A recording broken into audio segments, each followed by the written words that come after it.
यीशु का धन्यवाद हो। कुछ बातें हैं जो आज के दिन हमने इस साल का पहला जो संडे था हमने सीखा था, उन पॉजिटिव बातों के लिए जो हम अपनी जिंदगियों में उस महान परमेश्वर के द्वारा अपनी जिंदगियों में देखना चाहते हैं कि प्रभु हम उन पॉजिटिव बातों को सोचे और पॉजिटिव बातों को लेकर चले। हम अपने लिए घोषणाएं करें पॉजिटिव आने वाले दिनों के लिए।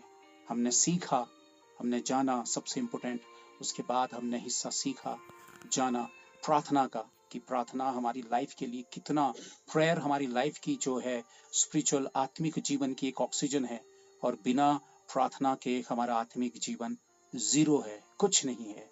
फिर हमने सीखा कि वाकई फास्टिंग कितनी ज़्यादा ज़रूरी है, हमारे प्रभु के आने से पहले हमें शिफ्ट करती है शरीर की इच्छाओं से आत्मा की इच्छाओं में। अगर हम फास्टिंग रखने वाले नहीं हैं तो हम शरीर के कामों में और शरीर की सोच में और शारीरिक दुनिया पे हम उलझ जाएंगे। तो कुछ चीजें हैं जो हमारी जिंदगियों के लिए हैं, लेकिन हम उन बातों में जाने से पहले आज जो मैं एक सब्जेक्ट लेकर आ रहा हूं, मैं प्रभु से प्रार्थना कर रहा था दो विषय के लिए। मेरे सामने वो दोनों बातें मेरे सामने थी। वो था कलवरी क्रूस, जिसकी सामर्थ्य इतनी बड़ी है, जिसको हमेशा शैतान छिपाने की कोशिश करता है। लेकिन हम आज बात कर रहे हैं हमारे मन के विषय में, बात करें हमारे सोल के विषय में, मन के विषय में हम बात कर रहे हैं। और हमारी लाइफ का सबसे इम्पोर्टेंट हिस्सा यही है जो डिसाइड करता है हर दिन कि हम कैसा फील कर रहे हैं, कैसा जीवन जी रहे हैं। आज के दिन मेरे अंदर की फीलिंग्स कैसी हैं, आज का दिन मैं क्या महसूस कर रहा हूँ, कैसे उतार चढ़ाव से होकर गुजर रहा हूँ, आज मेरे विचार कैसे हैं, आज मेरी मनसा कैसी है, वो तमाम डिपेंड करता है हमारे मन पर क्या चल रहा है। उससे ही हमारा व्यवहार है, जो हमारा बिहेव है, वो जांचा जाता है और देखा जाता है।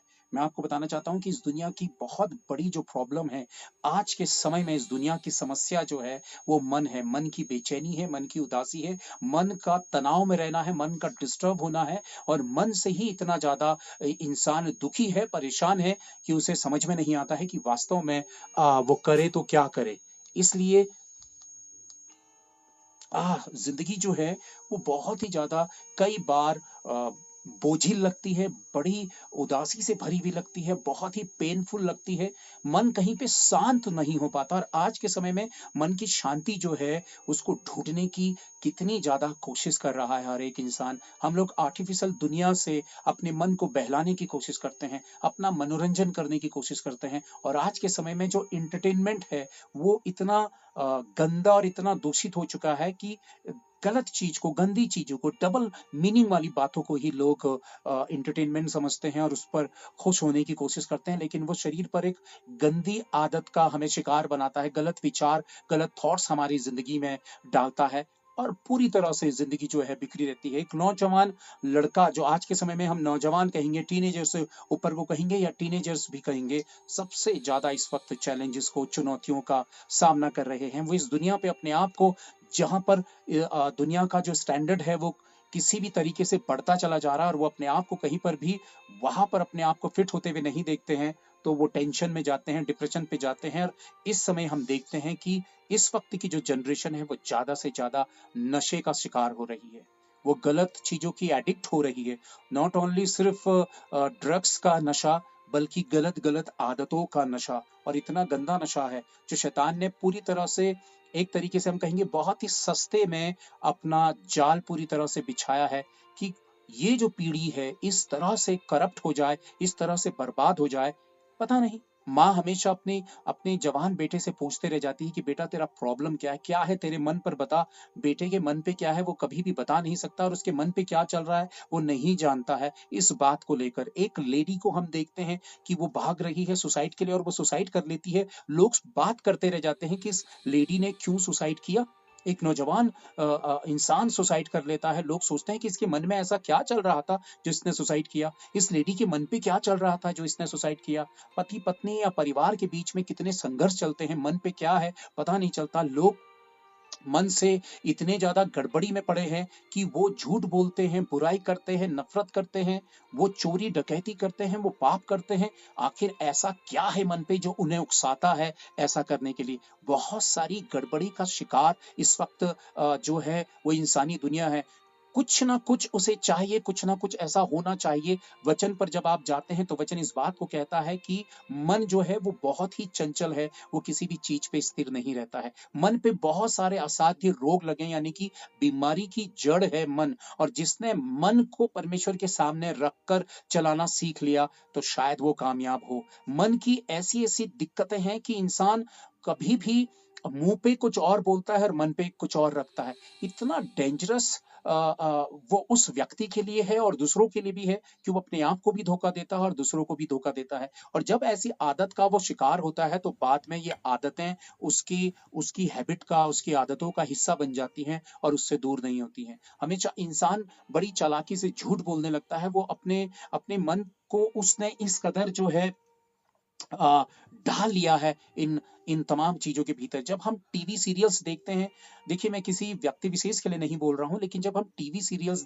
खास तौर पर महिलाएं, जब लेडीज जो हैं वो टीवी सीरियल्स देखती हैं और टीवी सीरियल्स पे क्या आता है कि उन्हें पता है टीवी सीरियल्स बनाने वालों को कि लोगों को कैसे खींचा जाए, महिलाओं को कैसे खींचा जाए अपनी ओर को। तो वो फैमिली ड्रामा लेकर आते हैं। फैमिली ड्रामा पे वो सास और बहू का रोल, और फैमिली में कुछ ना कुछ ट्रेजेडी चल रही है और वो फेस पर कैमरा बिल्कुल जूम करते हैं, वो एक्सप्रेशंस और वो पीछे से आ वाला जो इमोशनली अट्रैक्ट करने वाला म्यूजिक पूरी तरह से अट्रैक्ट करते हैं और लोग उसके पीछे पागल, कभी रोते हैं, कभी कुछ करते हैं। तो घरों के भीतर जो सास बहू का भी अगर टेंशन होता आपस में, बहू का और मदर इन लॉ का जब टेंशन होता है आपस में, वो एक दूसरे से काफी मन में प्रॉब्लम्स रखते हैं। जब वो सीरियल्स को देखते हैं तो वो खुश होते हैं कि उनके मन का जो है, वो जो अपने मन की बहू सास से नहीं कह पा रही है, उसके मन का वो टीवी सीरियल पर आ रहा है। और सास के लिए भी वो बड़ी खुशी की बात होती है, चलो बहू को तो इसमें बड़ा इसमें अब डोमिनेट किया जा रहा है। तो मैं इस बात को कहना मांग रहा हूँ कि लोग, महिलाएं जो हैं वो टीवी सीरियल्स की एडिक्ट हो जाती है और उन्हें पता ही नहीं है कि उन्हें एक झूठी दुनिया के साथ जोड़ दिया जा रहा है। गलत चीजें, गलत एनर्जी जो है वो टीवी सीरियल्स के थ्रू उनके घर के भीतर काम करती है। उनकी सोच डाइवर्ट हो जाती है। वो अपनी भली सोच, और या फिर उनके अंदर जो एक बेहतर सोच काम करने वाली भी होती है, वो एक करप्ट सोच में बदल जाती है। फिर अपने आप को वो टीवी सीरियल के उस किरदार की तरह ही देखती हैं और उसी किरदार को वो निभाने की कोशिश करती हैं। यानी कि समझ नहीं पाते हैं कि मन पे क्या जा रहा है। आज हम क्या सीख रहे हैं, क्या समझ रहे हैं, क्या जान रहे हैं, हमें कुछ नहीं पता। आज का समय हम देखते हैं कि फ्रेंडशिप का क्या, हम दोस्ती और या फ्रेंडशिप आज हम देखते हैं, इंसान की दुनिया से रिलेशन पर जो विश्वास है, भरोसा जो है, वो पूरी तरह से चकनाचूर हो चुका है। आज की जो दौर है, मैं ये कहूंगा कि अगर प्रभु अभी थोड़ी देर बाद आ जाए तो हम ये नहीं कहेंगे कि आइला प्रभु आप तो जल्दी आ गए, क्योंकि शायद हमको लगता है कि देर हो रही है, क्योंकि क्योंकि दुनिया अब क्या वास्तव में रहने लायक बची है? अगर आप सोचेंगे कि मैं ये नेगेटिव बातें कर रहा हूं, पर ये नेगेटिव बातें नहीं है, ये बिल्कुल सच्चाई है। अब अक्सर आप देखते हैं कि कई अभी एक हमने केस सुना था कि कुछ दोस्तों ने, जो बहुत ही गहरे दोस्त थे, अपने दो तीन दोस्तों ने अपने ही खास दोस्त को बहाने से बुलाकर उसका पैसा लूटा। शायद उसके पास पैसा आया था तो उस दोस्त को बुलाया और कहीं दूर गए, उन्होंने वहां पे ड्रिंक व्रिंक की और उसके बाद उन सारे दोस्तों ने मिलकर अपने दोस्त को मार दिया, जान ले ली। मतलब मन पे क्या चल रहा था, मन कितना करप्ट हो चुका है, मन कितना डार्कनेस से भर चुका है, कितनी बुरी गंदगी से भर चुका है। लोग परिवारों में लड़ाइयाँ लड़ते हैं, भाई भाई के खिलाफ, माँ बेटी के खिलाफ, बाप बेटे के खिलाफ। आप प्रॉपर्टियों के झगड़े देखिए, आप पैसे को लेकर झगड़े देखिए, मन मिटाव देखिए। जिंदगी पूरी तरह से ऐसी हो गई है कि अपनों के ही बीच में इंसान बड़ी मुश्किलों से जीवन जी रहा है और अपनों के बीच में ही सबसे बुरा जो है एक एटमॉस्फेयर तैयार हो चुका है। आखिर क्या है अपनों ही के बीच में, अपनों के लिए ऐसा मन पे क्या चल रहा है जो मन को शांति नहीं दे रहा है? कई लोग सोचते हैं कि भैया हम अपनों के बीच में ही हम बहुत परेशान हो चुके हैं, हम दूर चले जाना चाहते हैं, हम अपनों के बीच में रहना नहीं चाहते, क्योंकि हम अपनों से बहुत चोटिल होते हैं, अपनों से चोट खाते हैं हम, क्योंकि रिश्तों की वैल्यू जो है वो खत्म हो चुकी है। और रिश्तों की वैल्यू खत्म होने की वजह है कि मन कहीं पे न कहीं पे गंदी गलत चीजों के साथ जुड़ चुका है, और जो आपके मन पे चल रहा है वो आपका करैक्टर बनता है, वो आपके करैक्टर को दर्शाता और दिखाता है। और मन की इन खराबियों के साथ, जैसे मैंने कहा कि दोस्ती की मिसाल दी जाती थी इस दुनिया पर, और आज के समय में हम देखते हैं कि दोस्त दोस्त का कत्ल करता है कि सिर्फ उसका एक कुछ पैसा छीनने के लिए, पैसा मारने के लिए, छोटी छोटी चीजों के लिए इंसान कत्ल कर देता है, यानी कि क्राइम करता है। क्राइम, उसके लिए क्राइम कितना इजी हो चुका है, वो कानून की परवाह नहीं करता है, कानून का डर नहीं मानता। आप देखते हैं कि आए दिन हम देखते हैं कि किस तरह से हमारी कंट्री के भीतर भी अब जो डिवोर्सेस हैं वो होते चले जा रहे हैं, सेपरेट होना चाह रहे हैं लोग, लिविंग रिलेशनशिप में आ चुके हैं। एक तरीके का एक फैशन बना दिया है इस दुनिया पर। क्या चल रहा है मन पे, यानी कि मन पर पूरी तरह से कब्जा कर लिया है शैतान पर। लोग सच्ची चीजों के साथ, बेहतर चीजों के साथ अपने दिल से तैयार नहीं है, या फिर वो है ही नहीं। उनके भीतर इतनी गड़बड़ी है कि सही बात क्या है, सही रास्ता क्या है, उनके भीतर काम नहीं कर रहा। और सबसे बढ़कर कानून पर आज मैं आपको बताना चाहता हूँ, वर्ल्ड के भीतर पूरा ग्लोबल हम वे पर हम अगर देखेंगे तो कानूनन तौर पर बहुत तेजी से जो है वो जो लॉ है वो बदला जा रहा है। कॉन्स्टिट्यूशंस जो हैं वो पूरी तरह से चेंज किए जा रहे हैं वर्ल्ड के भीतर, आप यकीन मानिए। और कानून जो है बहुत सारी चीजों के लिए अलाउ कर रहा है। ऐसी गलत चीजों के लिए जब आपका कानून आपको अलाउ करता है तो आपको एक परमिट दे देता है कि भैया जाओ और गलत तरीके का काम करो, और उसको समाज में उसको एक तरीके के फैशन के तौर पर ले लिया जाता है। लिविंग रिलेशनशिप को ले लिया गया है। अब आप देखिए, हमारे सामने आइडल क्या है, फिल्म इंडस्ट्री को लोग देखते हुए आइडल समझते हैं और उनका ही पीछा करते हैं, लेकिन हमने सच्चाई की ओर को कभी भी दृष्टि नहीं की। गड़बड़ी पे हम लोग चले गए हैं। दुनिया इतनी ज्यादा पॉलिटिक्स पॉलिटिक्स वर्ड में यूज कर रहा हूं क्योंकि इसके यही हम सही से डिफाइन कर सकते हैं एक दूसरे के सामने कि पॉलिटिक्स जो है वो हर क्षेत्र में चलने लग गई है। सोसाइटी के बीच में पॉलिटिक्स है, फैमिली के बीच में पॉलिटिक्स है, किसी भी डिपार्टमेंट पर आप जॉब करते हैं वहां पॉलिटिक्स है, और लोग पॉलिटिक्स का शिकार बन जाते हैं। क्या चल रहा है मन पे, क्योंकि मन सही दिशा में नहीं है। मन में कुछ तो ऐसा है जो बिल्कुल सही नहीं है, और शैतान ने पूरी तरह से मन पर कब्जा किया और मन को इतना ज्यादा गंदगी से भर दिया है कि चैन नहीं मिल रहा है। हर दिन हम और आप दुगनी मेहनत कर रहे हैं, हर एक इंसान हर दिन दुगनी मेहनत कर रहा है, सिर्फ ये सोचते हुए कि हम आने वाले दिनों पर अच्छा जीवन जिएंगे, हम आने वाले दिनों पर अच्छी लाइफ को जिएंगे। लेकिन अच्छी लाइफ कैसे जी जाती है और अच्छी लाइफ कैसे हो सकती है, ये लाइफ को बनाने वाला और लाइफ को देने वाला ही हमें बेहतर बता सकता है। हम आने वाले कल के विषय में नहीं जानते हैं कि कल कौन से हालात किस तरह से बदल जाएंगे, हमें पता ही नहीं है। हम कुछ और प्लान करते हैं लेकिन खुदा कुछ और ही प्लान कर रहा होता है, और हमारे लिए कुछ और ही प्लानिंग हो रही होती है। तो क्या हमने करना क्या है, हमने इन तमाम चीजों के साथ जीना है। ये तमाम चीजें हैं। देखिए, इस वर्ल्ड के भीतर बहुत सारी बीमारियों का इलाज हो चुका है, बड़े से बड़े डॉक्टर्स हैं, और हम आज के समय में टेक्नोलॉजी देख रहे हैं। लेकिन बड़ी चीज क्या है, आज डॉक्टर्स भी जो हैं इस बीमारी का शिकार हैं। किसके? मन की बीमारी के। बहुत सारी चीजें आप देखिए, कई जब केसेस होते हैं तो झूठ मूठ दवाइयों को डॉक्टर्स जो हैं कई झूठे ऑपरेशन कर देते हैं, कई झूठी दवाओं के भीतर लोगों को पूरी उम्र डाल देते हैं। कई बार क्या होता है कि वो डेड बॉडी को ही वेंटिलेटर्स पे रखते हुए अपना पैसा बनाते हैं, बहुत 420 करते हैं। लोग बड़ी उम्मीदों से, जिंदगी बचाने के लिए इंसान अपना सब कुछ बेचकर अपनी जिंदगी को लगाता है। अभी एक बहन जिसके लिए हम प्रेयर कर रहे थे, शायद वो आज जुड़ी, शायद वो नहीं जुड़ी हो, 2 दिन हुए हैं उनके चाचा को वेंटिलेटर पे रखा था, बहुत बुरी कंडीशन थी। उन्होंने कहा कि भैया हम 4 लाख रुपया हम दे चुके हैं, डॉक्टर्स कह रहे हैं कि हाँ थोड़ा थोड़ा थोड़ा थोड़ा ऐसे करके अब पैसा भी खत्म हो रहा है, और 4 लाख भी खत्म हो गए और जिंदगी भी खत्म हो गई। आप इमेजिन करिए कितना करप्ट हो चुका है इंसान का मन, कितना ज्यादा दूषित हो चुका है इंसान का मन, इंसान की सोच, और वो किसी भी तरीके से सही नहीं सोच रहा है। बहुत ही सेंसिटिव और बहुत ही नाजुक हिस्से में है पति पत्नी के रिश्ते। पारिवारिक रिश्ते जब आप देखेंगे तो वहां पर एक ट्रस्ट नहीं है, एक साथ समर्पण नहीं है, एक साथ विश्वास नहीं है।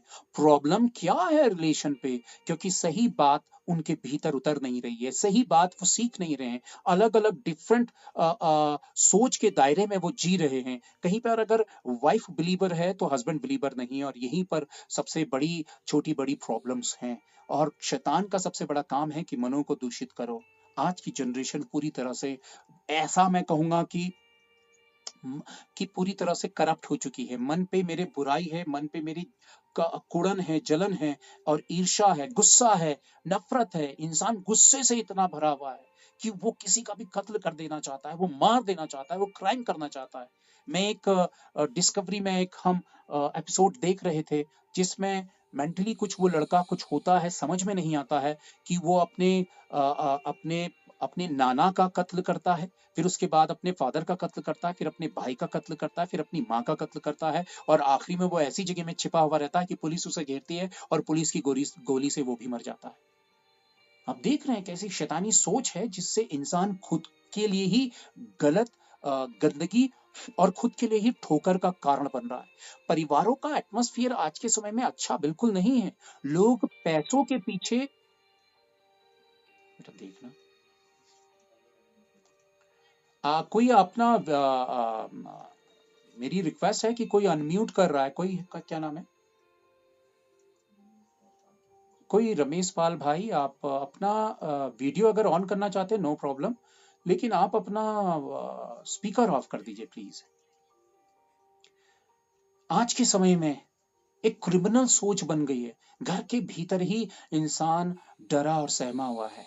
आपको पता है ड्रगिस्ट होती चली जा रही है दुनिया, क्योंकि लोगों को पता ही नहीं है, समझ में नहीं आ रहा, प्रेशर उनके ऊपर है, और वो नशे की ओर को भाग रही है जनरेशन। परिवार के परिवार टूट गए। फैमिली के भीतर ही इतना गलत बुरा एटमॉस्फेयर है कि लोग फैमिली से दूर भागना चाहते हैं।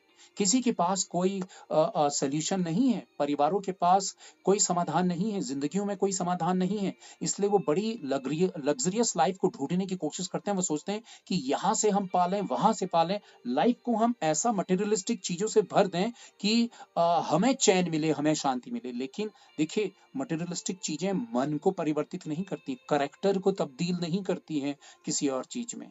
और यही हमारी पूरी कहानी है जो इस घड़ी हमारी जिंदगी इस मोड़ पर आ चुकी है। क्या मेरा मन साफ है, शुद्ध है? मैं अगर किसी के साथ प्रेयर कर रहा हूं, मैं किसी से बात कर रहा हूं, तो मैं उस वक्त अपने आप को जांचता हूं। मैं आज आपको ये बात बताना चाह रहा हूं प्रिय भाइयों बहनों, क्योंकि हमारे मन के करप्ट होने की वजह से हम मसीह को नहीं देख पाएंगे। ऐसी कौन सी चीज है, ऐसी कौन सी चीज है जिसकी वजह से हम ठोकर खा जाएंगे? वो है हमारा मन। क्राइस्ट ने कहा कि तुम मेरा मंदिर हो, यानी कि हमारा मन प्रभु का मंदिर है। मैं किसी के लिए प्रेयर करता हूं तो उस वक्त मैं जांचता हूं अपने आप को कि मैं कितने सच्चे दिल से प्रेयर कर रहा हूं, कि या परिमन से। और वो छोटी छोटी चीजें मेरी सेवा को और मेरी लाइफ को परमेश्वर के रिश्तों के साथ डिसाइड करेगी। क्या आप दूसरों की खुलकर तारीफ कर पाते हैं? अगर तारीफ करने वाली बात है, क्या दूसरों को दिल से आप सपोर्ट कर पाते हैं? क्या आप बहुत अच्छी नसीहत दूसरों को देते हैं, या फिर आप सोचते हैं कि नहीं, दूसरे का भी फायदा हो जाएगा, मैं ऐसी नसीहत क्यों दूं? हम बहुत छोटी छोटी चीजों से, देखिए मैं आपको बताना चाहता हूं, यीशु मसीह ने क्या कहा कि मैंने तुम्हें संसार से चुन लिया है, तुम्हें संसार से अलग कर दिया है। आप नहीं जानते हैं कि चर्च यानी कि कलीसिया की वैल्यू परमेश्वर की नजरों में इस युग में, यीशु मसीह के क्रूसीफाई होने के बाद जब कलीसियाएं बननी शुरू हुई, तो उसने सबसे बड़ी वैल्यू, सबसे बड़ी प्राथमिकता चर्च को दी। कलीसिया को उसने पहली प्राथमिकता दी यीशु मसीह ने। उसने कहा कि चर्च मेरी बॉडी है, और वो बॉडी ऑफ क्राइस्ट है। अब आप देखिए कितनी बड़ी अहमियत है चर्च की, पर वो चर्च को अपना जैसा देखना चाहता है, कि मिरर के तौर पर, कि मैं अपने आप को चर्च पे देख सकूं। क्राइस्ट ने कहा कि मैंने कलीसिया को संसार से अलग कर दिया, और संसार के लिए, इस वक्त संसार के लिए जो सबसे बड़ी चुनौती है, जो सबसे बड़ा चैलेंज है, वो चर्च है, वो कलीसिया है, शैतान के लिए और संसार के लिए। पर दुख के साथ कहना पड़ता है कि जिस संसार से परमेश्वर ने कलीसिया को अलग किया, आज संसार कलीसिया में बस चुका है। संसारिक कलीसियाएं हो चुकी हैं, सिर्फ अपने मोटिव, मकसद और बहुत सारी गड़बड़ी का शिकार कलीसियाएं हो चुकी हैं। कलीसिया वो जगह है, एक मैं कहूंगा कि एक हॉस्पिटल की तरह है, जहां पे लोग टूटे हारे, दुखी, पिसे, मन की उदासी और बहुत सारी समस्याओं से घिरे हुए आते हैं। और चर्च एक ऐसा हॉस्पिटल है जहां पर उनको उनकी मरहम पट्टी होती है, उनका इलाज होता है, उनके दिल का, उनके दिमाग का, उनकी सोच का, उनके मन का, उन्हें शांति दी जाती है, उन्हें बल दिया जाता है, उन्हें डायरेक्शन दिया जाता है, उनके भीतर विश्वास को बढ़ाने की कोशिश की जाती है, उन्हें परमेश्वर तक पहुंचाने की कोशिश की जाती है।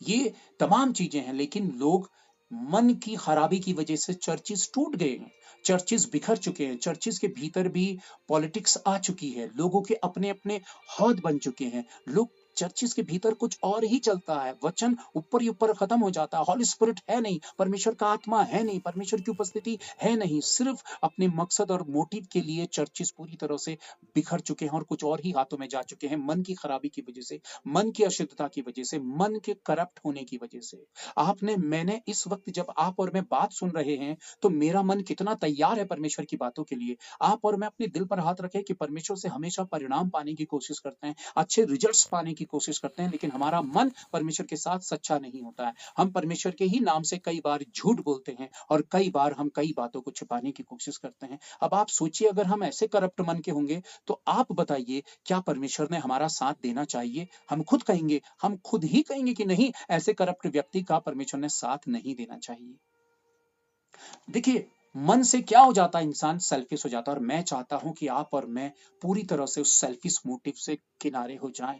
हम उस जो हमारा जो मोटिव है, सेल्फिश स्वार्थीपना जो है परमेश्वर के से, जो सिर्फ हम अपनी फिजिकल और दुनियावी चीजों और चंगाई और छुटकारा या फिर हम अपने समाधान तक सीमित रहते हैं परमेश्वर के साथ। मैं आप सबसे चाहता हूं कि यहां तक रिश्ता परमेश्वर के साथ अधूरा है और झूठा है, अधूरा है। मैं आप सबसे चाहता हूं कि परमेश्वर के साथ आकर आप झूठ बोलना बंद करते हैं, बुराई करना बंद करते हैं, मन को साफ करना शुरू करते हैं, प्रभु की बातों को मानना शुरू करते हैं, आप हम्बल होते हैं, आप दीन होते हैं, आप लोभ लालच से अपने आप को दूर करते हैं। जब आपके मेरे करैक्टर में तब्दीली आ रही है, तब हम वास्तविक तौर पर परमेश्वर के मसीह के साथ उन जड़ों को मजबूत होते हुए देख रहे हैं, या फिर उन जड़ों को मजबूत कर रहे हैं। लेकिन सिर्फ हम यीशु मसीह से सिर्फ परिणाम पाने के लिए ही उसे प्रभु कह रहे हैं, तो हम प्रभु के साथ एक धोखे वाले रिश्ते में हैं, और आने वाले समय के तूफानों पर हमारा कोई वजूद मसीह के साथ खड़ा नहीं होगा। इसलिए मसीहत वास्तव में करैक्टर या वजूद को बदलने की मसीहत है। प्रभु यीशु मसीह इसीलिए आया ताकि हमारी सोच बदले, हमारा मन बदले। और वचन क्या कहता है, मैं आप लोगों को वचन हम देखेंगे। मैथ्यू, जब हम देखते हैं मत्ती चैप्टर 4, हम देखते हैं मैथ्यू चैप्टर 4 हम देखते हैं और वर्स देखते हैं 17। हम मत्ती अध्याय 4 उसकी वचन हम जब देखते हैं 17, तो वचन क्या कहता है। उस समय से यीशु प्रचार करता और यह कहना आरंभ उस समय से यीशु प्रचार करना और यह कहना आरंभ किया कि मन फिराओ, क्योंकि स्वर्ग का राज्य निकट है। क्यों कहा इसने, दो बातें क्यों कही? देखिए, इस बात को समझने की कोशिश करिए। कितनी बार आपने ये वचन पढ़ा होगा, पर इस वचन की वैल्यू को समझिए।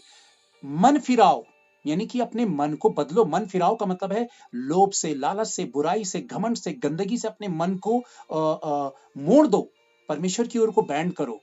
अगर मन आपको लेफ्ट साइड को कह रहा है और परमेश्वर आपको राइट साइड को कह रहा है, तो अपने मन को बदलो। मन नहीं बदल रहा है इंसान। हमारी आदत हो चुकी है कि हम संडे चर्च अटेंड करते हैं, वचन सुनते हैं और अपने ही ट्रैक पर, अपने ही ढर्रे में फिर से चलते हैं। वही सोच, वही करैक्टर, वही जीवन, वही जिंदगी। फिर हम सोचते हैं कि क्या हो रहा है, मसीह में रहते हुए तो जिंदगी तो वैसी है जैसी थी। हाँ, वैसी ही है जैसी थी। वो इसलिए है क्योंकि आप जिम्मेदार नहीं हुए, आपने जिम्मेदारी नहीं ली, आपने काम नहीं किया, आपने फिजिकल काम तो किया। आप एक रोटी के लिए संघर्ष तो करते हैं, फिर आप सोचते हैं कि मसीहत में हमें संघर्ष करने की जरूरत नहीं है, और यही एक धोखा है। मेरा मन तय करेगा कि मेरे साथ परमेश्वर की उपस्थिति किस तरह से है। अगर मेरे मन में खोट है, तो फिर किस तरह से परमेश्वर की उपस्थिति, मैं आप लोगों के सामने एक नाटक कर सकता हूँ, झूठा अपने आप को बहुत बड़ा धर्मी जताने की कोशिश कर सकता हूँ, लेकिन कितना समय मैं आप लोगों के सामने ये नाटक करने की कोशिश करूंगा। एक दिन मेरी असलियत आप लोगों के सामने खुल्लम खुल्ला आ जाएगी और आप सब कहने लगेंगे, ओ ये झूठा शख्स है, ये तो नाटक करने वाला था, आज इसका नाटक पकड़ा गया। देखिए, हम झूठा नाटक ज्यादा समय तक कर नहीं सकते हैं, कहीं भी ना कहीं पे नाटक पकड़ा जाता है, लेकिन जो सच्चाई है वो सच्चाई है, उसकी जड़ें स्वर्ग तक मजबूत रहती हैं। वचन कहता है, उस समय से ही यीशु प्रचार करने लगा या कहने लगा, कहना आरंभ किया कि मन फिराओ क्योंकि स्वर्ग का राज्य निकट है। क्यों कहा उसने मन फिराओ और स्वर्ग का राज्य निकट है? क्योंकि जब हम स्वर्ग के राज्य में, उस परमेश्वर के उस किंगडम पर जब हम एंटर करेंगे, तो वो एंट्री हमें तब मिलेगी जब हमारा मन बदल गया होगा। अगर हम उसी खोटी मन के होंगे तो हम स्वर्ग के राज्य में नहीं जा सकते। उसने कहा कि स्वर्ग का राज्य नजदीक है, तुरंत अपने पाप से, अपनी बुराई से, अपनी गंदगी से तौबा करो और अपने मन को साफ रखो। हम कितनी बुराइयां और कितना पाप अपने मन पर छुपा कर चलते हैं। मैं किसी के घर पर अगर विजिट करूं, उनसे बात करूं, पर मेरे मन पे उनके लिए कुछ और चल रहा है, मैं प्रार्थना तो कर रहा हूं लेकिन मेरा मन साफ नहीं है, बताइए मैं कितना खोटी मन का हूं? क्या परमेश्वर मेरे साथ काम करेगा? जब आप किसी दूसरे से बात करते हैं तो क्या शुद्ध मन से बात करते हैं या फिर आप डबल पर्सनैलिटी को लेकर चल रहे हैं? और ये कितना खतरनाक करैक्टर है। मैं मैथ्यू, जब आप देखते हैं, मैथ्यू चैप्टर 3 आप देखते हैं और उसका वचन 2 आप देखते हैं, मन फिराओ क्योंकि स्वर्ग का राज्य निकट आ गया है।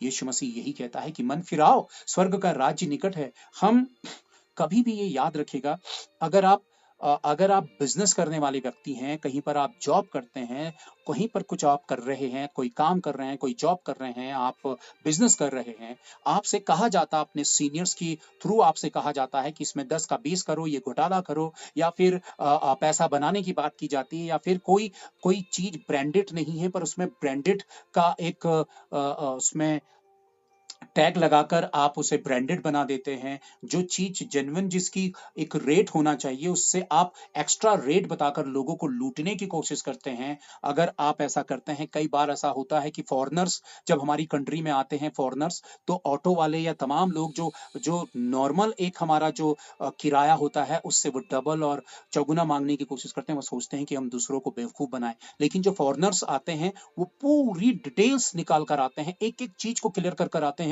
कि भैया कहाँ पे कितना पैसा लगता है और क्या तमाम चीजें हैं। मैं आपको बताना चाहता हूं कि इंसान जो है लालच में पड़कर बहुत सारी चीजें गलत करता है और वो गलत के परिणाम आगे चलकर उसकी जिंदगी में बुरे हालातों के द्वारा उसकी जिंदगी में आते हैं। तो हम यहाँ पे देखते हैं, वचन कहता है, मन फिराओ क्योंकि स्वर्ग का राज्य निकट आ गया है। और वाकई परमेश्वर का आना बहुत नजदीक है। पर क्या मेरा मन साफ है? मेरा मन शुद्ध है? मैं क्या दिल से दूसरों के लिए प्रार्थना करता हूँ? क्या मैं दूसरों के गम पे दिल से शोकित होता हूँ? मैं दूसरों की तकलीफों पर क्या वाकई मैं उनकी मदद के लिए तैयार होता हूँ? क्या मैं अपने धन के साथ, अपने पैसे के साथ सच्चा हूँ, या अभी भी मेरा मन खोटा है परमेश्वर के प्रति? हम इतने सेंसिटिव हैं, इतने ज्यादा नाजुक हैं इस मामले में कि अगर जहां पे धन की बात की जाए, हम सोचते हैं कि नहीं, ये तो लोभ और लालच की बात की जा रही है, ये आदमी सही नहीं है क्योंकि ये पैसे की बात कर रहा है। मैं ये कहूंगा कि जो आदमी सही होगा वो खुल्लम खुल्ला आंखों में आंखें डालकर उस बात के विषय में बात करेगा जो हमारी सबसे बड़ी कमजोरी बन गई है। हम इससे कैसे छुटकारा पाए? आप जिंदगी की समस्याओं में पड़ते हैं और आपको जरूरत होती है यीशु मसीह की। वो फैमिली 4 लाख रुपए खर्च कर चुकी थी और जिंदगी, पैसा नहीं बचा रहा था, और घुटनों के बल वो खुदा के सामने दुहाई दे रहे थे। आप मुझे बताइए, 2 साल कोविड के हो चुके हैं, कितने लोग कोविड से होकर गुजरे, और मैं भी होकर गुजरा था। मैंने टेस्ट तो नहीं करवाया था, लेकिन मुझे पता है कि मैं कोविड से ही, वो कोविड ही होगा, क्योंकि जब अगर मैं टेस्ट कराता तो वो कोविड ही होता। आप अपने दिल पर हाथ रखिए कि आप एक बार भी कह सकते हैं कि अरे हमारे पैसे ने और डॉक्टर्स ने हमें बचा लिया। जो हम मसीह के लोग हैं, हमें पता है कि हमें किसने बचाया। तो क्या हमारा पैसा काम आया? हमारा परमेश्वर काम आया। कहीं पे ना कहीं पे आपकी वो छोटी सी भलाई होगी जिसकी वजह से परमेश्वर ने हाथ बढ़ा दिया।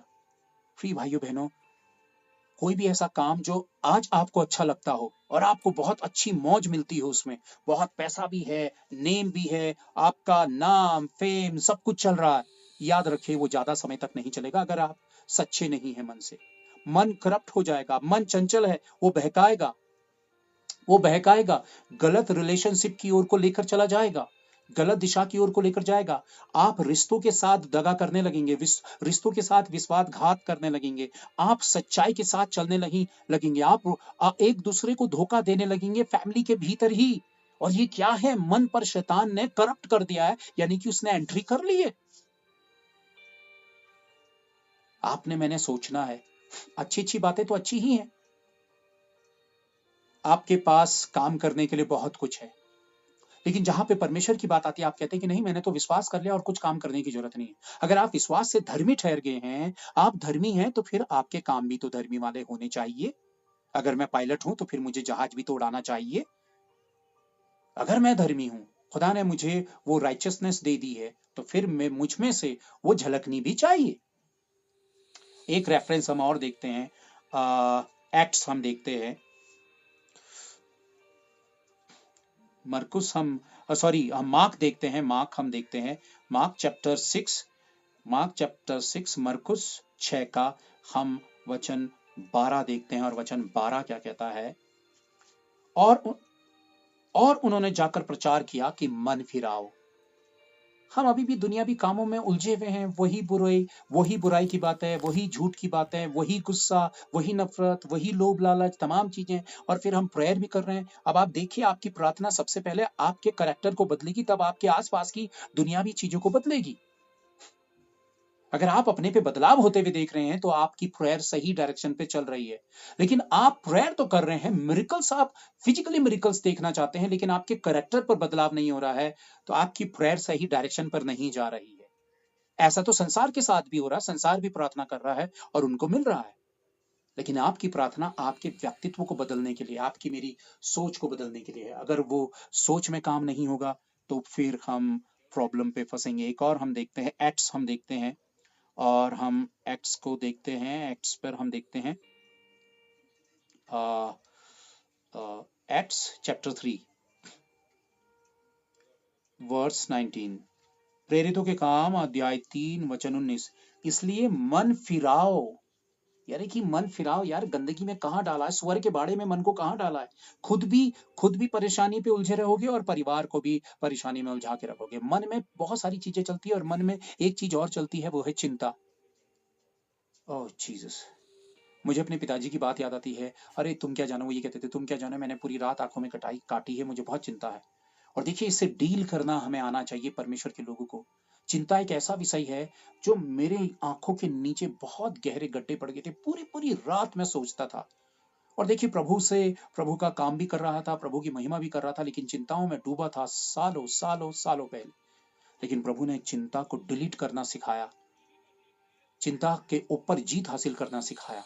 हम बहुत सारी चीजों के बारे में सोचते हैं, आज क्या होगा, मेरे बच्चों का क्या होगा, मेरी जिंदगी का क्या होगा, हम कल की रोटी कैसे खाएंगे, मेरी हेल्थ का क्या होगा, बीमारी का क्या होगा, तकलीफ का क्या होगा, मेरी शादी का क्या होगा, मेरे बच्चों की शादी का क्या होगा, आगे मेरी लाइफ कहाँ जाएगी, मुझे कैसे क्या मिलेगा, कुछ अच्छा मिलेगा या नहीं मिलेगा।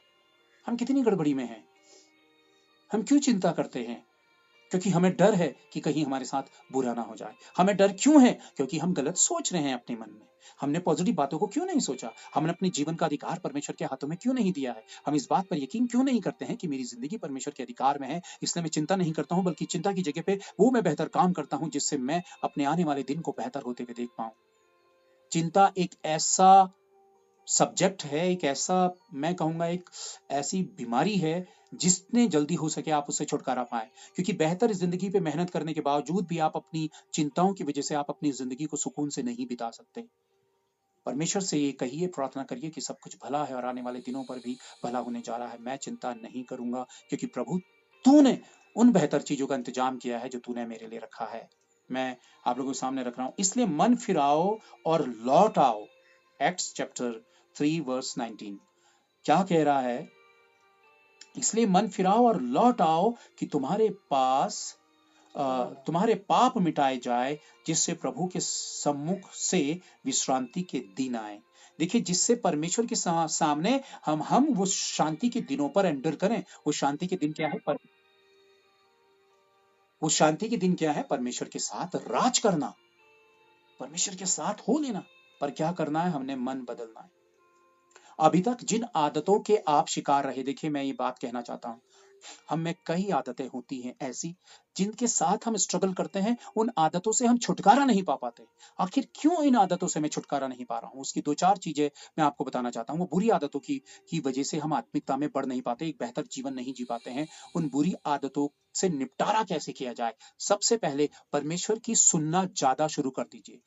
परमेश्वर के वचन को ज़्यादा पढ़ना शुरू कर दीजिए, परमेश्वर की फेलोशिप लेना ज़्यादा शुरू कर दीजिए, ज़्यादा प्रार्थना में जाना शुरू कर दीजिए और ज़्यादा भीड़-भाड़ और लोगों के साथ आपका आपके जितने अपने ज़्यादा सम आप लोगों के संपर्क में कम रहेंगे, लोगों के साथ विचार व्यवहार में कम रहेंगे, उतना ज़्यादा आप अपने आप को कंसंट्रेट कर पाएंगे, अपने आप को बेहतर जान पाएंगे।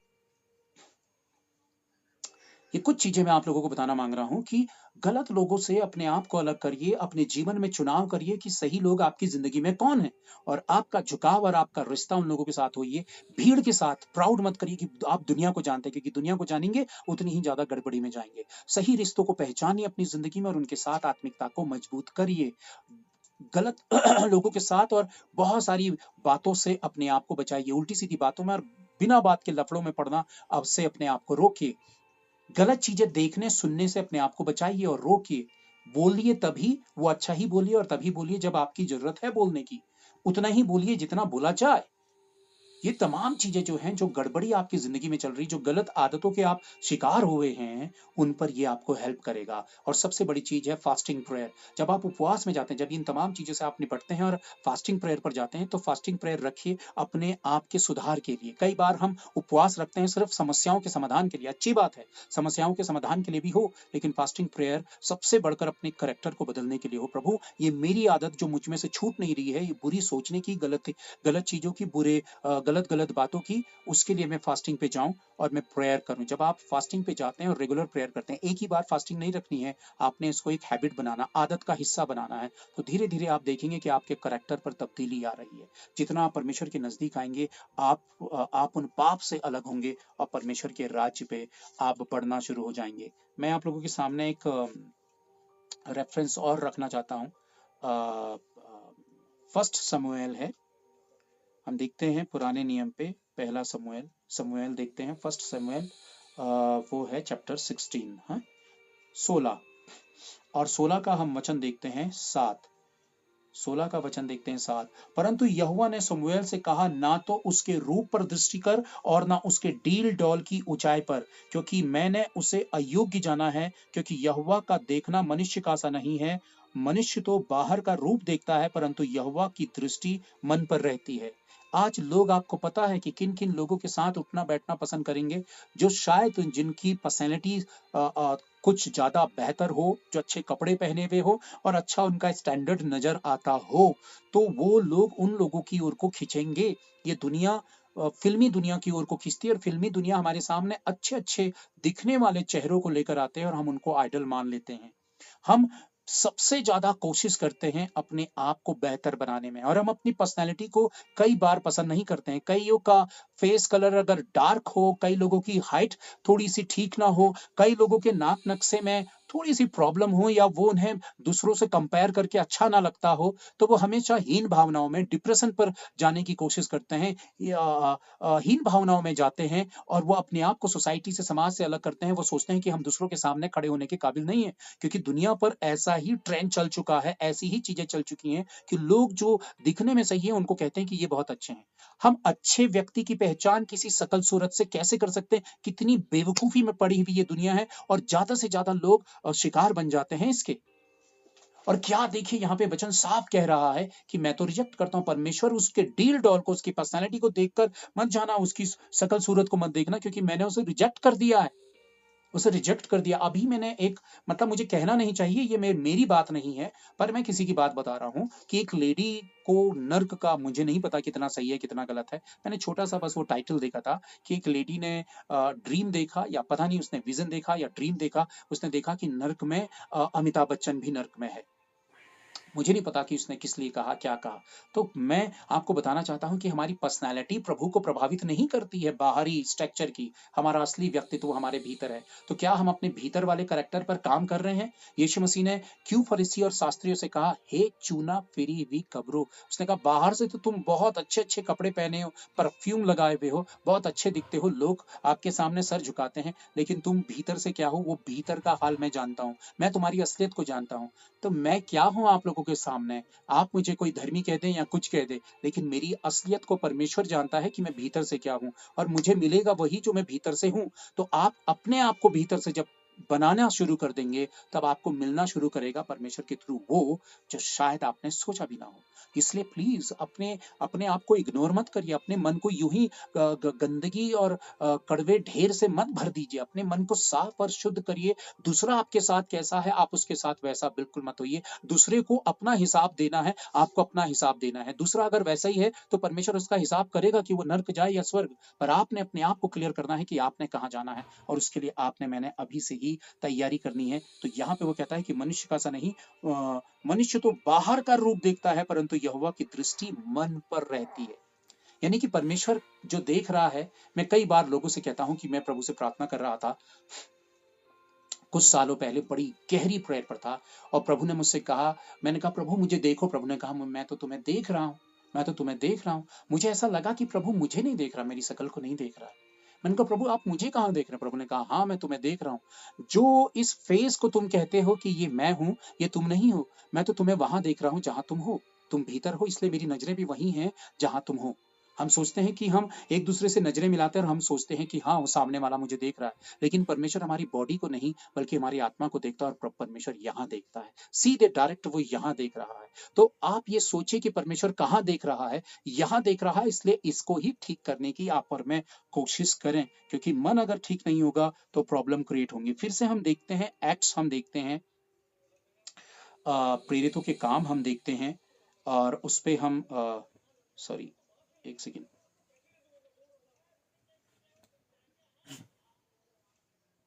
हम प्रेरितों के काम देखते हैं, उसका हम देखते हैं 13 प्रेरितों के काम, उसका चैप्टर 13 और वर्स हम उसकी देखते हैं 22। क्या कहता है? फिर उसे अलग करके दाऊद को उनका राजा बनाया, जिसके विषय में उसने गवाही दी कि मुझे एक मनुष्य यिशै का पुत्र दाऊद मेरे मन के अनुसार मिल गया है, वही मेरी सारी इच्छा को पूरी करेगा। यानी कि परमेश्वर ने दाऊद को जब राजा बनाया, तो राजा बनाने से पहले उसने कहा कि ये मेरे मन के अनुसार मिल गया।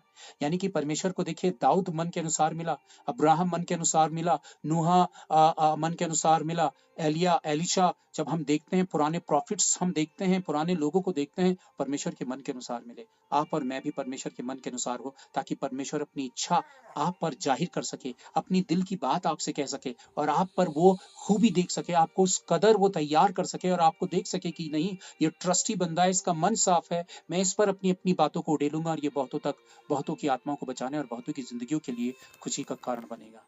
आप यकीन मानिए, एक यकीन मानिए, आपकी मन की शुद्धता और आपकी पर्सनैलिटी आपके पूरे इलाके पर असर डालती है। नॉट ओनली आप तक ये सीमित है, आपके घर तक, आपकी फैमिली तक सीमित नहीं है, बल्कि आपके मोहल्ले और आपके इलाके तक, आपके आपके शहर को प्रभावित करती है आपकी पर्सनैलिटी। अगर आप मन से साफ हैं, शुद्ध हैं, तो जिस जगह में आप हैं वहां से नेगेटिविटी जाती है और वहां पे पॉजिटिविटी काम करने लगती है, क्योंकि जहां जहां आप जाएंगे आपके साथ आपके बॉडीगार्ड चलेंगे, यानी कि स्वर्गदूत, एंजल्स आपके साथ चलेंगे, परमेश्वर की सामर्थ आपके साथ चलेगी, और वहां आपकी वजह से आपके पड़ोसी और आपका समाज भी बचाया जाएगा, सेफ हो जाएगा। वहां काम होना शुरू होगा, वहां पे नेगेटिविटी जाना शुरू करेगी, दुष्ट आत्माओं के अधिकार कम हो जाएंगे, क्योंकि वो जगह प्रार्थनाओं की और वहां पे शुद्ध मन के लोगों की वो जगह होगी। आप सोचिए ये कितनी बड़ी बात है। बहुत सारे रेफरेंसेस हैं, पर मैं आपके सामने एक और रेफरेंस मैं रखता हूं। यिर्मयाह हम देखेंगे, ओल्ड टेस्टमेंट पे, पुराने नियम पर हम देखते हैं।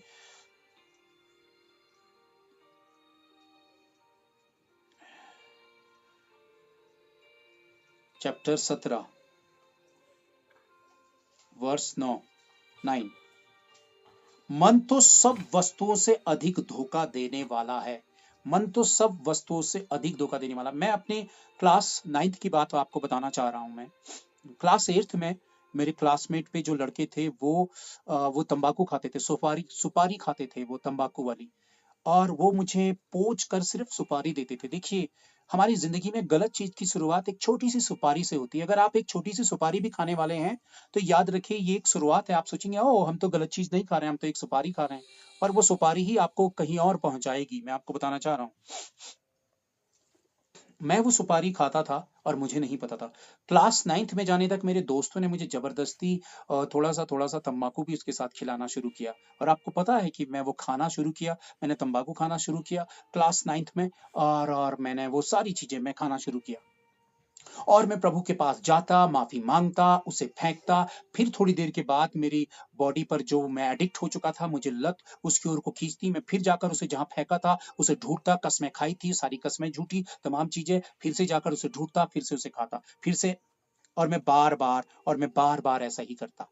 मैं खाता फेंकता, प्रभु के सामने ये तमाम चीजें मैं करता रहता। अब आप देखिए, मैं आपको बताना चाहता हूं कि मेरा मन क्या था। एक पल पे मेरा मन कहता कि अब से तो मैं नहीं खाऊंगा, लेकिन दूसरे ही पल मेरा मन बदल जाता था। मेरा मन स्थिर नहीं था, मेरा मन एक जगह पे नहीं था, मेरा मन जड़ के साथ मजबूत नहीं था। आप सोचते हैं कि नहीं अब से मैं इस तरह से प्रेयर करूंगी, लेकिन फिर आप प्रेयर पर नहीं जा पाते, क्योंकि आपका मन चंचल है, आपका मन स्थिर नहीं है, और आप धोखे पे धोखा पाते चले जाते हैं।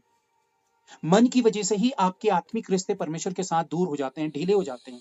कई लोग खुदा के साथ अपनी शुरुआत बहुत स्ट्रांग करते हैं, लेकिन बाद में उनके रिश्ते इतने कमजोर हो जाते हैं, ढीले। हाँ, वो परमेश्वर की बातें भी बहुत मुश्किलों से करते हैं। क्यों? क्योंकि उन्होंने उस रिश्ते को कंटिन्यू नहीं रखा, उस रिश्ते को मजबूत नहीं रखा। समय के साथ आपके मेरे रिश्ते भी परमेश्वर के साथ, जब उम्र बढ़ रही है, समय बढ़ रहा है, तो परमेश्वर के साथ रिश्ते भी तो ज्यादा बढ़ जाने चाहिए, बढ़ जाने चाहिए। लेकिन होता क्या है कि वो घटते चले जाते हैं। कई लोगों के रिश्ते गुनगुने रह जाते हैं। वो ये सोचते रह जाते हैं, अरे पहले कैसा था, पहले कैसे परमेश्वर की सामर्थ आती थी, क्या आता था क्या नहीं आता था। हमारे सामने रोज चुनौती है। हमारा मन बहुत सारी आदतों का शिकार होता है, बहुत सारी चीजें करने जाता। आज मेरा मन ये नहीं हो रहा, आज मेरा मन वो नहीं हो रहा। मैंने कितनी बार अपने मन के धोखे की वजह से परमेश्वर की ब्लेसिंग्स को खोया है। आज मेरा मन ऐसा कर रहा है ना कि आज मैं आराम करूं। आज मेरा मन कर रहा है कि मैं आज वहां चला जाऊं। आज मतलब वो मन किसके खिलाफ? परमेश्वर की इच्छा के खिलाफ। अगर आपका मन कभी सही चीजों के लिए करता है, कहीं घूमने फिरने का, वो तो तमाम चीजें सही हैं। लेकिन परमेश्वर की चीजों को खत्म करके, परमेश्वर के रिश्ते को खत्म करके आपका मन कहीं और ही उड़ान भर रहा है, आपके मन में कुछ और ही चल रहा है। अब आप प्रेयर उस तरीके से नहीं करते हैं। अब आपके थॉट्स उतने स्ट्रांग नहीं है परमेश्वर के साथ। आपकी प्रार्थनाओं में आप वो वजन नहीं रहा, वो सामर्थ्य नहीं रही। अब आपके रिश्ते बिल्कुल गड़बड़ा चुके हैं, चरमरा चुके हैं। अब आपकी जिंदगी में कुछ और चल रहा है। इसका मतलब यह है कि आपके मन पे चंचलता बहुत तेजी से बढ़ गई है, और आपका मन एक जगह में स्थिर नहीं है। आपने मन को डिसिप्लिन पे नहीं लाया, आपका मन आपको चला रहा, ना कि आप मन को चला रहे हैं। तो यहाँ पे ये वचन क्या कहता है? मन तो सब वस्तुओं से अधिक धोखा देने वाला होता है, उसमें असाध्य रोग लगा है। यानी कि वो एक तरीके से बीमारी से भरा हुआ, गलत गलत आदतों का, गड़बड़ी का, वो बीमारी से भरा हुआ है। उसका भेद कौन समझ सकता है? वो क्वेश्चन यहाँ पे कह रहा है कि कौन उसको जान सकता है। मन में तो इतना ज्यादा गड़बड़ी कि अभी वो कुछ और होगा, अभी वो कुछ और हो जाएगा। मैं आपको बताना चाहता हूँ कि हम लोग बच्चों को, जब मैं बाइबल स्टडी जब मैं कराता था, तो हम उनसे फॉर्म भरवाए थे बच्चों से। और कितने बच्चे अभी सुन भी रहे होंगे, सारे बच्चों ने अपनी पासपोर्ट फोटो लगाई, और उसमें क्वेश्चंस थे कि आप क्या करना चाहते हैं।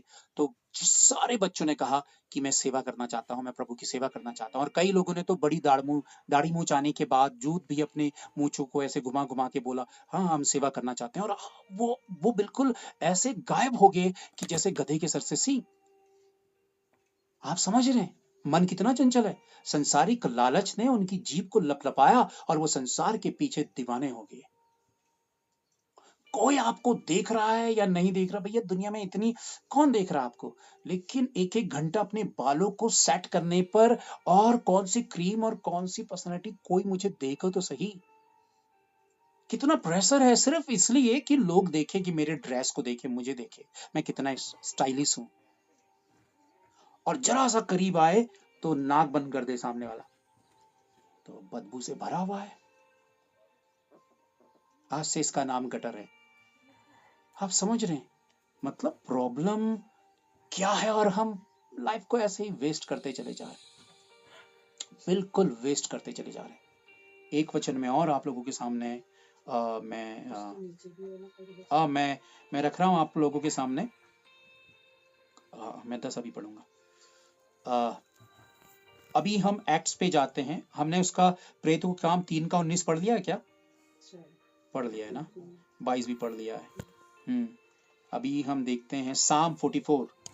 हम साम देखते हैं, भजन संहिता हम देखते हैं 44। देखिए मसीही जीवन कितने बड़े धोखे का शिकार है और हम कई गलत गलत आदतों से भरे हुए हैं, छोटी छोटी चीजों से। सबसे पहले चाहिए कि मेरे करैक्टर पर सुधार आए, मेरे व्यक्तित्व पर सुधार आए। बहुत सारे लोग हमसे आशाएं और उम्मीदें रखते हैं, हमसे प्रार्थना करवाते हैं, हमसे आत्मिक संगति रखते हैं। आप जैसे लोग हमसे उम्मीदें रखते हैं। अगर हमारे मन पर खोट है तो बताइए हम कितनों को धोखा देने का कारण है और क्या परमेश्वर हमें अपने राज्य में स्वीकारेगा? ये बहुत ही डेंजरस बात है, पर लोग इस बात का डर नहीं मानते और वो अपनी ही गंदी चाल चलते हैं। कोई बात नहीं, उनको ही इसका इसका खामियाजा भुगतना पड़ेगा। इसका हम 21 देखते हैं और जब हम 21 देखते हैं तो क्या परमेश्वर इसका विचार ना करता? क्योंकि वह तो मन की गुप्त बातों को जानता है। मैंने दुनिया से सारी बातें छिपा ली है, लेकिन परमेश्वर मेरे साथ वही करेगा जो मेरे मन पर है। मेरे मन को जांचने के थ्रू ही लिखा जाएगा। हमारे काम आग से जांचे जाएंगे, ये प्रभु का वचन कहता है। क्या तैयारी है हमारे स्वर्ग के राज्य के जाने की? कई सालों से प्रभु मुझसे साफ साफ कहता आया है कि मेरा आना बहुत नजदीक है। क्यों कह रहा वो सालों से? और नजदीक तो हो ही नहीं रहा। सालों में क्या नजदीक होता है? कोई व्यक्ति मुझसे कॉल करके कहेगा मैं बहुत नजदीक हूं आपके, और उसको सालों लग चुके हैं मेरे पास आने में, तो इसको क्या कहेंगे? नजदीक नहीं। ये बात समझिए, परमेश्वर क्यों हमको हिंट दे रहा है कि मेरा आना नजदीक है, ताकि उससे पहले हम सबसे बुरे जो करप्ट हो चुका है हमारा मन, उसको हम सही डायरेक्शन पर ले आए। 10 कुंवारियां थी जिनके 5 कुंवारियों की कुप्पियों में तेल था मसाले जलाने के लिए, और 5 का लापरवाह थी जिनका ऑयल खत्म हो चुका था। और उसमें से ज्यादातर मसीह ऐसे ही हैं, लापरवाही का मसीही जीवन जीने वाले। और जिस घड़ी मसीह आएगा उसी घड़ी वो सोचेंगे कि हमने क्या करना, और इस आनन फानन पर वो छूटने वाले हैं। ये बात लिखित है कि वो छूटने वाले हैं। नीले आसमां के पार जाएंगे, वो कितना ही सॉन्ग गा ले, कितनी सुरीली आवाज में गा ले, और उनका सॉन्ग प्रभु को प्रभावित नहीं करेगा। तैयारी यही तो है। मैं इतनी सारी चीजें देख रहा हूं यीशु मसीह के आगमन की, आपको बता नहीं सकता हूं। वो कितना भयानक और कितना डरावना मंजर होगा जो इस दुनिया पर आने वाला है। अगर मैं छूट गया तो फिर मैं हजार बातें भी करूं, मैं तो छूट गया हूं, मैं तो छूट गया। पर अगर मैं चला गया तो मैं अपने पिता के साथ उस महिमा में चला गया। मेरी मसाले जलती रही, क्योंकि मैं अपने पिता के साथ उसका भाई मानते हुए चल रहा हूं। देखिए, दुनिया को दिखाने के लिए, 420 करने के लिए, थोड़ा सा फायदा पाने के लिए, किसी के साथ चालाकी खेलने के लिए, किसी से अपना फायदा लेने के लिए, किसी को बेवकूफ बनाने के लिए, उल्लू बनाने के लिए हम कई तरह के हथकंडे आजमाते हैं। मत आजमाइए, ये वाला रास्ता मत अपनाइए। ये शैतानी रास्ता है। इस रास्ते में आपकी जिंदगी में कुछ नहीं है। आप 10 का 20 कमा लें, 4 पैसे आप अपने घर पे दूसरों को धोखा देकर ले आए, या गड़बड़ी की चीजें कर ले, आप दूसरों को बेवकूफ बना दें, या दूसरों से झूठ बोलकर आप चीजों को कर लें, इसका कोई रिजल्ट नहीं है। झूठ और गलत का रिजल्ट जो है वो गलत ही है, वो सही कभी नहीं हो सकता है। आप अपने आप से सोचिए कि आप में कितनी गड़बड़ियां हैं और कितना ज्यादा सुधार करना है आपने अपने आप पर, मैंने अपने आप पर। यही तो है तैयारी। क्या तैयारी करें? कई लोग मुझसे पूछते हैं क्या तैयारी करें? अरे मन पर तो झांको, कितना कचरा बड़ा पड़ा है, उसे साफ कब हम करेंगे? हम अपनी घरों की हर चीज को चमकाते चमकाते चमकाते फिरते हैं। हम सोचते हैं हम साफ सफाई रख रहे हैं, हम बीमार नहीं होंगे। लेकिन हमारे करैक्टर, हमारी सोच, जिसकी वजह से हम कब से बीमार पड़े हैं, भयंकर बीमार पड़े हैं, उसका इलाज कैसे हो? तो ये कहता है, तो क्या परमेश्वर इसका विचार ना करता? क्योंकि वह तो मन की गुप्त बातों को जानता है। जल्दी से खत्म कर रहा हूं, मैं ज्यादा बोल गया हूं आप लोगों के सामने। फिर हम देखते हैं यूहन्ना, जॉन चैप्टर, हम देखते हैं यूहन्ना चैप्टर 2, जॉन चैप्टर 2 वर्स 24 हम देखते हैं। परंतु यीशु ने अपने आप को उनके भरोसे पर नहीं छोड़ा, क्योंकि वह सबको जानता था और उसे प्रयोजन था कि मनुष्य के विषय में कोई गवाही दे, क्योंकि वह आप ही जानता था कि मनुष्य के मन में क्या है। यीशु मसीह को पता था कि मनुष्य के मन पे क्या है, और वो उनके भरोसे में किसी भी कीमत पे नहीं रहना चाहता था। हम आगे देखते हैं, यिर्मयाह ही हम देखते हैं, और हम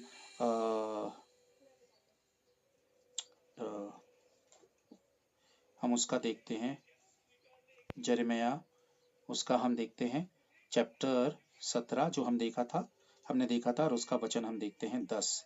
वचन 10 क्या कहता है? मैं यहोवा मन को खोज क्या लिखा है? मैं इसमें साफ है, मैं यहोवा मन को खोजता और हृदय को जांचता हूं, ताकि प्रत्येक जन को उसकी चाल चलन के अनुसार अर्थात उसके कामों का फल दूं। यानी कि मन को जांचने वाला परमेश्वर है। और क्यों ना जांचे? क्यों वो कचरे को ऐसे उड़ा ले? हाँ, क्यों ना जांचे वो मन को? क्यों ना जांचे? उसने सूली पर अपनी कुर्बानी दी है, अपना लहू बहाया आपको मुझे बेहतर करने के लिए। देखिए, कई बार हम कहते हैं कि नहीं, मनुष्य के अंदर तो कमियां रहेंगी ही। हाँ, ये बात सच्ची है। अरे, हम कहाँ बेहतर हो सकते हैं, क्योंकि यीशु ने हमें विश्वास के द्वारा धर्मी बना दिया। मैंने कहा ना, विश्वास के द्वारा धर्मी बनाया है, तो विश्वास कर्म के बिना अधूरा है। वचन ये भी कहता है। मैं ये कहता हूं कि गलत कामों के लिए हम जोखिम उठा लेते हैं, और वो कर लेते हैं हम। जब हम गलत काम जोखिम उठा के कर लेते हैं, तो हम ये सही काम, जो झूठ बोलना, बुराई करना, नफरत करना, ये तमाम चीजें हम क्यों नहीं छोड़ सकते हैं? जब हम गलत काम कर सकते हैं, तो हम अच्छे काम भी क्यों नहीं कर सकते हैं? हम अच्छे इंसान क्यों नहीं बन सकते हैं? जब हम बुरे इंसान बन सकते हैं गलत कामों के द्वारा, जिसमें रिस्क उठाया जाता है, तो हम सही रीति से सही इंसान क्यों नहीं बन सकते? क्योंकि परमेश्वर ने हमें बुरे कामों के लिए नहीं, भले कामों के लिए रचा है, और उसकी काबिलियत उसने हमारे भीतर उड़ेली है। उसने हमें गलत कामों के लिए नहीं छोड़ दिया। अरे प्रभु, तुझ में ही फॉल्ट था, तूने तो हमारे अंदर गलत गलत चिप डाल दी कि हम तो गलत ही काम कर रहे हैं। प्रभु ने हमें अच्छे कामों के लिए बनाया, लेकिन हमारी फितरत जो थी, वो शैतानी फितरत में बदल गए, और उसी चीज को बदलने के लिए प्रभु अपने अनुग्रह के द्वारा अपनी शिक्षा लेकर आता है, अपने आत्मा के वचन को लेकर आता है। हम एक्ट्स देखते हैं, मरकुस हम देखते हैं,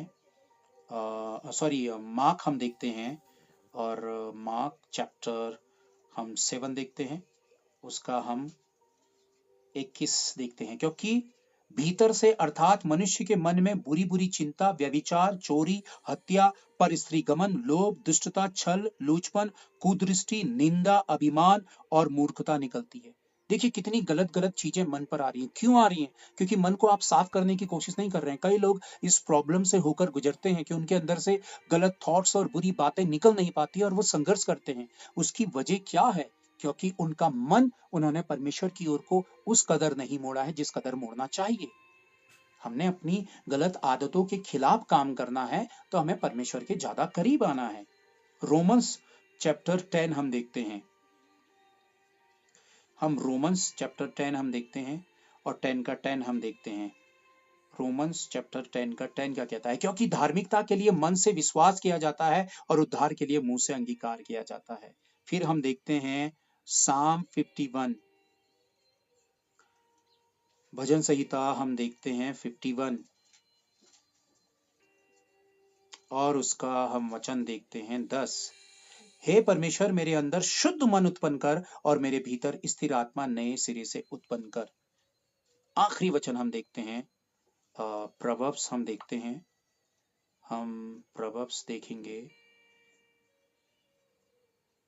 नीति वचन हम देखते हैं चैप्टर 4, और उसका वचन 23। Proverbs chapter 4 verse 23। सबसे अधिक अपने मन की रक्षा कर, क्योंकि जीवन का मूल स्रोत वही है। सबसे अधिक जीवन का स्रोत वही है। देखिए, समझने वाले आप सब लोग पढ़े लिखे लोग हैं, कम से कम इतना तो समझ सकते हैं कि प्रभु का वचन क्या कह रहा है, कि सबसे ज्यादा अपने मन की रक्षा कर, क्योंकि जीवन का स्रोत यानी कि फाउंटेन, जीवन का स्रोत यही है। लाइफ अगर है, कहीं जीवन है, तो उसका रीजन आपका ये मन है। और सबसे ज्यादा अपने मन को कंट्रोल कर, अपने मन को गलत आदतों से, गलत बातों से, गलत चीजों से अलग कर, गलत लोगों से अलग कर। आपका मन क्लियर और साफ होना चाहिए, क्योंकि इसी से प्रभु प्राउड करेगा कि आप परमेश्वर के व्यक्ति हैं, और आप जीवन पाएंगे परमेश्वर से। आप और मैं जीवन पाएंगे परमेश्वर से। देखिए, अगर आपको बेहतर करने के लिए कोई लोग, कोई सेवक, कोई चर्च आपको सीधे-सीधे चुनौती नहीं देते हैं और आपके मन पर सीधे तीर नहीं लग रहे हैं, आपकी कमियाँ और खामियाँ नहीं गिनी जा रही है, आपको आपके भीतर उथल-पुथल नहीं हो रही है, तो समझ लीजिए कि आपको ऊपर से बटर ही बटर लगाया जा रहा है और आपके करैक्टर पर कोई काम नहीं हो रहा है। आप धोखे के शिकार रह जाएँगे, इसलिए आपको असलियत के नज़दीक आना है, असलियत को सुनना और समझना है। देर ना हो, उससे पहले ही हमने सबसे ज़्यादा काम अपने मन पे करना है। अगर मैं प्रतिदिन अपने सुधार के लिए प्रभु के नज़दीक जा रहा हूँ और प्रभु से हेल्प माँग रहा हूँ, तो प्रभु के आने के लिए मैं कोशिश कर रहा हूँ कि प्रभु की वो भलाई मेरे करैक्टर पर आ सके। दुनिया की नज़रें हम पर हैं, हम कलीसिया हैं, प्रभु की नज़रें कलीसिया पर है। तो पर कई कलीसियाएँ ऐसी हैं जिसको प्रभु ने रिजेक्ट कर दिया और रिजेक्ट करेगा, पर हम वो कलीसियाओं की गिनती में ना आएँ। हम सबकी ज़िम्मेदारी क्या है कि हम सिर्फ़ दुनियावी चीज़ों, चमत्कार प्रभु से पाएँ या फिर प्रभु से ये माँगे कि प्रभु मेरा व्यक्तित्व तेरी इच्छा के अनुसार हो जाए। और वही वही हमारी असल मसीहत है कि मैं किस मसीहत के साथ खड़ा हूँ। प्रभु आप सबको आशीष दे, अपने प्रेम और अपने अनुग्रह से भर के रखे।